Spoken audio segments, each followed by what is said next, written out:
Welcome to Mahabharat competitive academy YouTube channel. మా channel ని కొత్తగా చూస్తున్న అభ్యర్థులు ఎవరైనా ఉంటే ముందుగా మా ఛానల్ ని సబ్స్క్రైబ్ చేసుకోండి. అట్లాగే మీ ఫ్రెండ్స్ గాని రిలేటివ్స్ గాని పోటీ పరీక్షలకు ప్రిపరేషన్ అవుతున్నట్లయితే వారికి షేర్ చేయండి. ఈరోజు కరెంట్ అఫైర్స్ లో భాగంగా న్యూస్ లో వచ్చినటువంటి ఇంపార్టెన్స్ అనేది చూద్దాం. అయితే కరెంట్ అఫైర్స్ తో పాటుగా ఇంక్లూడింగ్ జనరల్ స్టడీస్ అంటే కరెంట్ అఫైర్స్ కి ఇన్క్లూడ్ అయినటువంటి జనరల్ స్టడీస్ కూడా మేము రూపొందిస్తున్నాం. ఒకటోది, కృష్ణా బోర్డ్ చైర్మన్ గా అశోక్ గోయల్ కృష్ణా బోర్డు చైర్మన్ గా అశోక్ గోయల్ ని కేంద్ర ప్రభుత్వం నియమించిందండి. నెక్స్ట్ వచ్చేసి నాయక్ ధనంజయ్ సింగ్ కు యుఎన్ఓ శాంతి పరిరక్షణ పురస్కారం. శాంతి పరిరక్షణ కోసం ఐక్యరాజ్య సమితి తరపున ప్రాణత్యాగం చేసినటువంటి నాయక్ ధనంజయ్ కుమార్ సింగ్ కు ప్రతిష్టాత్మక ఈ పురస్కారం లభించిందండి. ఎవరండి? నాయక్ ధనంజయ సింగ్ కు యుఎన్ఓ శాంతి పరిరక్షణ పురస్కారం లభించింది. మరణాంతరం ఇతనికి ఈ యొక్క పురస్కారాన్ని ప్రకటించింది. ఈయన చనిపోయిన తర్వాత ఈ యొక్క పురస్కారాన్ని యుఎన్ఓ ప్రకటించింది. ఐక్యరాజ్య సమితిలో భారత శాశ్వత ప్రతినిధి అయినటువంటి రుచిక కంబోజ్ ఎవరండి? ఐక్యరాజ్య సమితిలో భారత్ తరపున శాశ్వత ప్రతినిధి అయినటువంటి రుచిక కంబోజ్. ఈయన తరపున ఈ యొక్క పురస్కారం అనేది గురువారం స్వీకరించడం జరిగింది. కాంగోలో భారత్ తరపున సేవలు అందించిన మేజర్ రాధికా సేన్ కు ఎవరండి? కాంగో దేశంలో భారత్ తరపున సేవలు అందించినటువంటి ఎవరండి? మేజర్ రాధికా సేన్ కు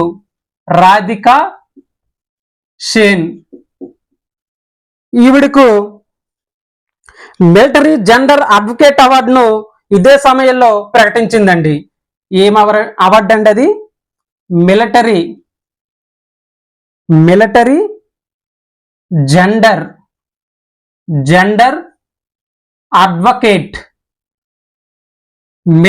జెండర్ అడ్వకేట్ అవార్డును ఈ సమయంలోనే ఈవిడికి కూడా ప్రకటించిందండి. నెక్స్ట్ వచ్చేసి 2024-25 ఆర్థిక సంవత్సరాల్లో 7% వృద్ధి రేటు సాధిస్తుందని ఆర్బీఐ అంచనా వేసింది. అట్లాగే 2021-22లో 9% వృద్ధి రేటు సాధించిందండి. ఎంతండి? 9% వృద్ధి రేటు సాధించింది. అట్లాగే 2022-23లో 7.2% వృద్ధి రేటు సాధించిందండి. అట్లాగే 2023-24లో 7.6% అంచనా వేసిందండి. తర్వాత వచ్చేసి రానున్న కాలంలో ద్రవ్యోల్బణం మరింత తగ్గుతుందని లక్ష్యం దిశగా దిగివస్తుందని ఆర్బీఐ అంచనా వేసింది. 2023-24లో టోకు ద్రవ్యోల్బణం 5.4% కి తగ్గింది. ఎంతండి? 5.4% కి తగ్గింది. అట్లాగే 2022-23లో 6.7% ఉంది. ఎంతండి? 2022-23లో 6.7% ఉంది. నెక్స్ట్ వచ్చేసి రుద్రం 2 పరీక్ష విజయవంతం. గగనతలం నుండి నేలపై ఉన్న లక్ష్యాలను ఛేదించగల రుద్రం 2 అనే క్షిపణిని భారత్ విజయవంతంగా పరీక్షించింది. ఏమిటండి? గగనతలం నుండి నేలపై ఉన్న లక్ష్యాలను ఛేదించడానికి రుద్రం 2 అనే పరీక్షను విజయవంతంగా చేసింది. ఇది సుఖోయ్ 30 MKI యుద్ధ విమానం నుంచి ఈ యొక్క ప్రయోగం జరిగింది. ఏ విమానం అండి? సుఖోయ్ 30 MKI అనే యుద్ధ విమానం నుండి ఈ యొక్క పరీక్షను జరిపింది. ఈ ప్రయోగం ఒడిశాలోని బాలేశ్వర్ తీరానికి చేరువలో నిర్వహించారండి. ఎక్కడంటే ఒరిస్సాలోని బాలేశ్వర్ అనే ప్రాంతానికి దగ్గరలో ఈ యొక్క పరీక్షను నిర్వహించడం జరిగిందండి. నెక్స్ట్ వచ్చేసి స్మార్ట్ ఫోన్ల భారతదేశం నుండి 4వ అతిపెద్ద ఎగుమతి వస్తువుగా మారాయి. స్మార్ట్ ఫోన్లో భారతదేశం 4వ అతిపెద్ద ఎగుమతి వస్తువుగా మారాయండి. 4వ అతిపెద్ద ఎగుమతి వస్తువుగా ఈ యొక్క స్మార్ట్ ఫోన్లు మారాయి. నెక్స్ట్ వచ్చేసి నాఫెడ్ చైర్మన్ గా జాతా అహీర్ ఎన్నికయ్యారు. ఎవరండి? నాఫెడ్ చైర్మన్ గా జాతా అహీర్ ఎన్నికయ్యారు. నాఫెడ్ అంటే national agriculture cooperative marketing federation. NAFED అంటే అర్థం ఏమిటంటే నేషనల్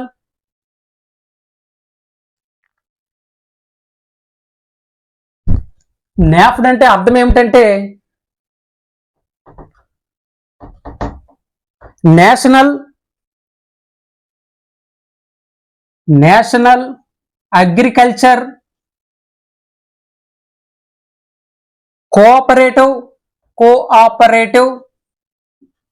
మార్కెటింగ్ ఫెడరేషన్ అని అర్థం అండి. ఇది నాఫెడ్ అనే సంస్థ భారతదేశంలో వ్యవసాయ ఉత్పత్తుల సేకరణ అట్లాగే మార్కెటింగ్ లో అతి పెద్ద ఏజెన్సీ అండి. ఇదేమిటంటే నాఫెడ్ అనే సంస్థ భారతదేశంలో వ్యవసాయ ఉత్పత్తుల సేకరణ మరియు మార్కెటింగ్ లో సేకరణ అట్లాగే మార్కెటింగ్ చేయడంలో అతి పెద్ద సంస్థ ఏమిటంటే నాఫెడ్ అనే సంస్థ. ఢిల్లీలో దీని ప్రధాన కార్యాలయం ఉందండి. ఎక్కడంటే నాఫెడ్ యొక్క ప్రధాన కార్యాలయం ఢిల్లీలో ఉంది. ఎక్కడండి? ఢిల్లీ. అట్లాగే దీనితో పాటుగా 4 జోనల్ కార్యాలయాలు కూడా ఉన్నాయండి. ఢిల్లీ, ముంబై, చెన్నై, కోల్కతా. జోనల్ కార్యాలయాలు అనేవి ఢిల్లీ, ముంబై, చెన్నై, కోల్కతా జోనల్ కార్యాలయాలు అనేవి ఉన్నాయండి. అట్లాగే ఈ నాఫెడ్ అనేది 1958 అక్టోబర్ 2 గాంధీ జయంతి రోజున ఏర్పాటు చేశారండి. నాఫెడ్ అనే సంస్థను ఎప్పుడు ఏర్పాటు చేశారంటే 1958 అక్టోబర్ 2 అంటే గాంధీ జయంతి రోజున ఈ నాఫెడ్ సంస్థను ఏర్పాటు చేయడం జరిగింది. నెక్స్ట్ వచ్చేసి ప్లాస్టిక్ రహిత జోన్ గా మారనున్న అమరాబాద్ టైగర్ రిజర్వ్. ప్లాస్టిక్ రహిత జోన్ గా మారనున్న అమరాబాద్ టైగర్ రిజర్వ్. అమరాబాద్ పెద్ద పులుల అభయారణ్యంలో ఒకసారి వాడి పారేసి ప్లాస్టిక్ ను నిషేధించాలని అటవీ శాఖ నిర్ణయించింది. ఎక్కడంటే అమరాబాద్ టైగర్ రిజర్వ్ లో సింగిల్ యూజ్ ప్లాస్టిక్ ను నిషేధించాలని నిర్ణయం తీసుకున్నారు. ఇది ఎప్పుడంటే జూలై 1 నుంచి అమల్లోకి రానుంది. ఎప్పుడండి? జూలై 1 నుంచి అమల్లోకి రానుంది. ఇది ఎక్కడుందంటే నాగర్ కర్నూల్లో నల్గొండ జిల్లాలో ఉందండి. ఈ అమరాబాద్ టైగర్ రిజర్వ్ ప్రాంతం ఎక్కడుందంటే నాగర్ కర్నూల్. ఎక్కడండి? నాగర్ కర్నూల్, నల్గొండలో. ఈ యొక్క టైగర్ రిజర్వ్ 2611 చదరపు కిలోమీటర్లు విస్తరించి ఉందండి. నెక్స్ట్ వచ్చేసి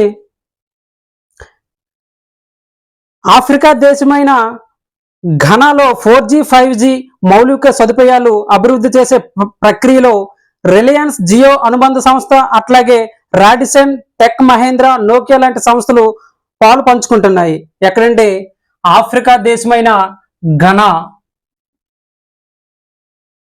అనే దేశంలో 4G మరియు 5G సేవలను అందుబాటులోకి తెచ్చేందుకు రిలయన్స్ సంస్థ అట్లాగే మరికొన్ని రాడిసన్ మరియు టెక్ మహేంద్ర, నోకియా లాంటి సంస్థలు పాలు పంచుకుంటున్నాయి.